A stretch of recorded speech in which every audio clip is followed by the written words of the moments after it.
বিষয়টি হলো অপমান। অপমানকে আমরা কিভাবে সামাল দেব? একটা জিনিস খেয়াল করবেন, অপমান কিন্তু সবসময় যে সোজা পথে আসে, সরাসরি আসে তা কিন্তু নয়।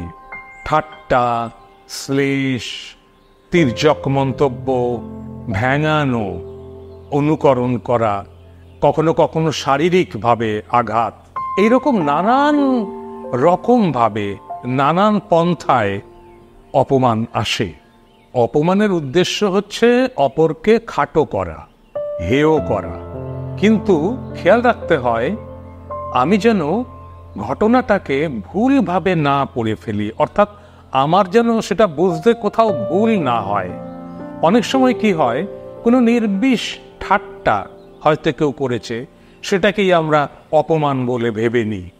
এটা সাধারণত যারা করে তাদের আত্মপ্রতীতি বা সেলফ এস্টিম দুর্বল হলে পরে এইভাবে যে কোনো ছোটখাটো সামান্য ঠাট্টা তামাশাকে আমরা অপমান বলে মনে করে নিই। আবার অনেক সময় কি হয়, কেউ হয়তো আপনাকে উপেক্ষা করলো, আপনাকে দেখেও দেখলো না, আপনার সঙ্গে কোনো কথা না বলেই চলে গেল, তাতে আমরা অপমানিত বোধ করি। কিন্তু মনে রাখা দরকার, সব মানুষের মনের অবস্থা সবসময় সমান থাকে না। সেই মানুষটি হয়তো সেই মুহূর্তে কারোর সঙ্গে কথা বলতে ইচ্ছুকই নয়, তার হয়তো কোনো রকম মানসিক সমস্যা সেই মুহূর্তে রয়েছে, তিনি হয়তো মানসিকভাবে খুব স্টেবল সেই মুহূর্তে নন, কিংবা এমন হতে পারে যে কথা বলতে গেলে একটা সংঘাত সৃষ্টি হতে পারে, সেই জন্য তিনি এড়িয়ে গেলেন। সুতরাং সব রকম এড়িয়ে যাওয়াকে অপমান বলে ধরে নেওয়া ঠিক নয়। ঠিক তেমনিভাবেই গলার স্বর, পরিস্থিতি, সাংস্কৃতিক ব্যবধান, এইগুলো অনেক সময় আমাদের প্রতিক্রিয়াকে প্রভাবিত করে। কোনো ঘটনাকে বোঝার ক্ষেত্রে আমাদের ভুল বোঝাবুঝি সৃষ্টি করে। একটা উদাহরণ দিই সাংস্কৃতিক ব্যবধানের। উত্তরবঙ্গে রাজবংশীদের মধ্যে একটা প্রথা চালু আছে যে তাদের বাড়িতে যদি আপনি নিমন্ত্রিত হন, খেতে বসলে যিনি গৃহকর্তা তিনি এসে বলবেন, অত্তিবা কিদি কিদি খান, এত্তি তো ভালে খাইলেন। মানে আপনি বাড়িতে কি দিয়ে খান কে জানে, এখানে তো ভালোই খেলেন। এইটা একটা প্রথা, অর্থাৎ গৃহকর্তা এইভাবেই নিমন্ত্রিতদেরকে আপ্যায়ন করে থাকেন। আপনি যদি ভাবেন যে আপনাকে এতে অপমান করা হলো, তাহলে কিন্তু আপনি ভুল বুঝলেন তাকে। এটা হচ্ছে তাদের সাংস্কৃতিক একটা ধরন। সুতরাং যা আসলে অপমান নয়, তাকে যদি আপনি অপমান ভেবে বসেন, তাহলে কিন্তু আপনি উল্টে সেই মানুষটিকেই অপমান করে বসবেন। সুতরাং সাধু সাবধান। অপমানকে আমরা কিভাবে সামাল দেব? অপমান দিয়ে অপমানের জবাব দিতে গেলে পরিস্থিতি চরম উত্তপ্ত হয়ে ওঠে এবং আপনিও নিজেকে, যিনি অপমান করছেন তার স্তরে নিজেকে নামিয়ে নিয়ে আসছেন। এতে আপনার ভাবমূর্তির ক্ষতি হয়, আপনার সম্পর্কে মানুষের ধারণা ক্ষতিগ্রস্ত হয়, নেমে যায়। সুতরাং আত্মমর্যাদা বোধকে ধরে রেখে, নিজের মূল্যবোধকে অক্ষুণ্ণ রেখে অপমানের প্রত্যুত্তর দিতে হয়। সেই চেষ্টা তখনই সম্ভব যখন আমি সেই অপমানকে গ্রহণ করব না। আপনি যদি অপমানকে গ্রহণ না করেন, নিজের আত্মমর্যাদা বোধকে ধরে রাখতে পারেন, তাহলে অপমান আর বিষাক্ত হয়ে উঠতে পারে না, আপনাকে অন্তত স্পর্শ করতে পারবে না। মতামতের পার্থক্য স্বীকার করুন। অর্থাৎ কারোর সঙ্গে আপনার হয়তো কথা কাটাকাটি হচ্ছে, সেটা মত পার্থক্যের কারণে কোনো বিষয়ে আপনারা দুজন একমত হতে পারছেন না। সেক্ষেত্রে বিষয়টিকে ব্যক্তিগতভাবে না নেওয়াই ভালো। কিন্তু যদি তিনি আপনাকে ব্যক্তি আক্রমণ করেন, কোনো কদর্য মন্তব্য করেন, নিজেকে সংযত করতে না পেরে, সেটাকে আপনি অবশ্যই সহ্য করবেন না। তাকে আপনি নিজের ব্যক্তি মর্যাদা অক্ষুণ্ণ রেখেই জানিয়ে দেবেন যে তার এই ধরনের মন্তব্য আপনি সহ্য করতে প্রস্তুত নন।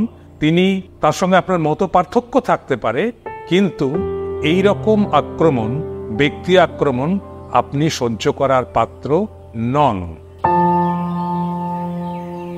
যে অনেক সময় ধরুন আপনি এমন কারোর কাছ থেকে অপমান শুনতে হলো, পেতে হলো, যার সঙ্গে আপনার সম্পর্ক সাধারণভাবে ভালো, আপনি সেক্ষেত্রে সেটাকে মনের মধ্যে গেঁথে না রেখে তার সঙ্গে আপনি সরাসরি কথা বলুন, স্পষ্ট ভাষায় খোলাখুলি কথা বলুন যে সে আপনার সঙ্গে এরকম আচরণ কেন করছে। তাতে করে কিন্তু সমস্ত বিষয়টাই পরিষ্কার হয়ে যেতে পারে এবং দুজনের মধ্যে এই অকারণ সংঘাত মিটে যেতে পারে খুব সহজেই। সুতরাং মনের মধ্যে পুষে রাখবেন না। যদি আপনার পক্ষে অপমানজনক কোনো মন্তব্য এমন কেউ করে যে আপনার দূরের মানুষ নন, কাছেরই মানুষ, মেনে নিতে শিখুন। ধরুন কোনো সম্মানীয় ব্যক্তি আপনাকে অপমানজনক কোনো কথা বলেছেন, সেক্ষেত্রে আপনি গভীরে ভেবে দেখুন যে আপনার কোনো ত্রুটি সেক্ষেত্রে রয়েছে কি না। যদি থাকে তাহলে তার সেই মন্তব্যটিকে খুব গভীরে না নিয়ে নিজের সেই ত্রুটিগুলোকে কাটিয়ে ওঠার চেষ্টা করা ভালো।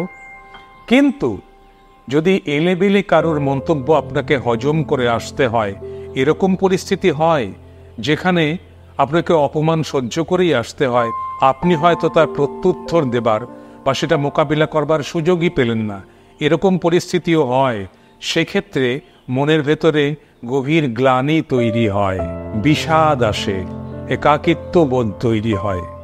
সেটা কাটিয়ে ওঠারও একটা মেকানিজম আপনাদের আমি বলতে পারি, যেটা আমি নিজের ক্ষেত্রে প্রয়োগ করে থাকি।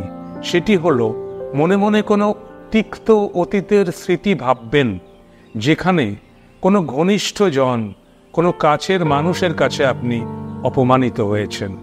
কাছের মানুষের অপমান যদি আপনি সহ্য করে থাকতে পারেন, সেটা কাটিয়ে উঠে থাকতে পারেন, তাহলে দূরের পথের কোনো এলেবেলে মানুষের মন্তব্য আপনাকে আর স্পর্শ করতে পারবে কেন, সেটাকে আপনি খুব সহজেই বলতে পারবেন। এইটা আপনি প্র্যাকটিস করার চেষ্টা করুন, দেখবেন পথে ঘাটের পাওয়া অনেক অপমান থেকে আপনি মুক্ত হতে পারবেন।